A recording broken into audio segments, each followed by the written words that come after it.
Students, today I will going to show you how to do drapery in watercolor.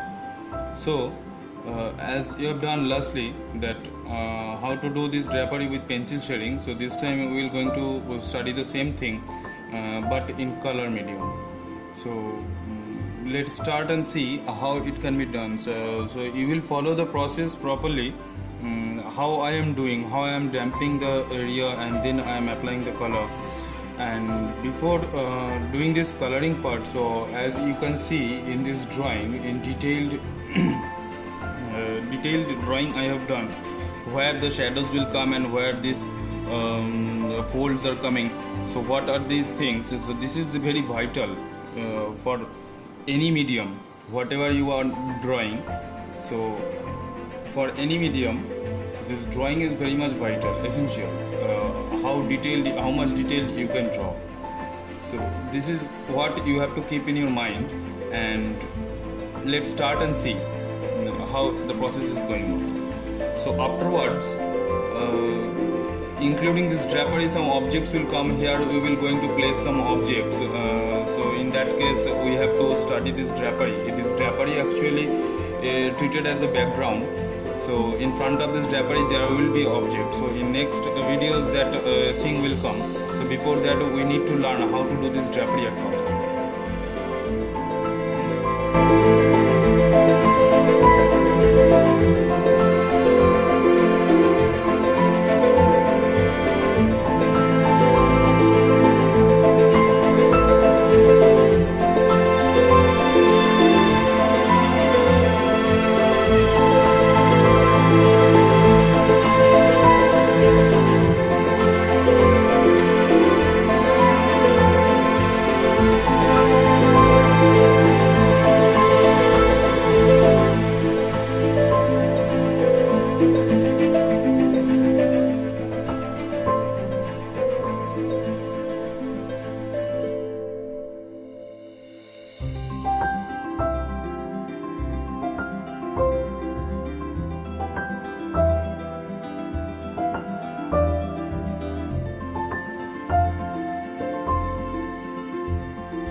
as you can see that I have used Crimson Lake in this drapery. So actually its color is Crimson Lake. So what I have used, only few brushes I have used, only 3 brushes I have used. These are the 3 brushes. So actually I was applying colors with this brush. Actually I'm applying colors with this brush, and with this brush I am dampening this area. So whenever you will apply colors on some places, you have to dampen the area with water. So remember, in watercolor, water is essential, and that doesn't mean that water is used only for mixing the colors and only for liquefy that color. It is used in every places, in every moment of time. Whenever you will apply colors, you have to apply water, and then you will apply the color. Then only the soft essence of the cloth will give you the tactile feelings. Otherwise it will become hard and it will give a feelings of a stone. So it can be it can be more softer as I have done, but whatever is possible right now, I have done that much only. So it will be more soft and more it will give a tactile feelings of a cloth only. So how to bring that softness, you have to apply water, you have to dampen that area at first, and then you will apply that colors, and with another brush that you will dry it like this. You will hold it, you will remove the excess water, and then you will use this brush to dampen that area. Means after applying the colors, you will apply this brush to blend the hard edged only. And these are the things where you will get a strong light of shadows, which we cannot neglect, and we have to do that thing. So these are the shadows, these are not the lines, these are not the defined lines of the drawing, these are actually the shadows. So this is the way you have to do the watercolors, and in every where whatever the objects it may be, starting from drapery to that of any other objects, you will apply color like this, and I hope it will going to give you that exact feelings of what you want and exact objects or feelings of what you are observing. The same things you can bring it out in your work. So same way I have done, and as because in this darker part, so after using this crimsons I have used cobalt blue in case of shadows. So whenever there is a folds in each of the part of this cloth, so there is that means what it is creating a shadow. So in that shadow we have to apply this cobalt blue, means we have to mix cobalt blue with this Crimson Lake to bring out a color which is darker than the actual shades. So with that color I have made this shadow part in these parts, and gradually by increasing the concentrations of this cobalt blue I have increased the darkness, and nothing else. Only 3 colors I have used: cobalt blue, crimson and sap green. So by using these 3 colors I have made this gray, I have made this green, as because it's a sap green, so I have made that colors very lightly, and I have applied at the back.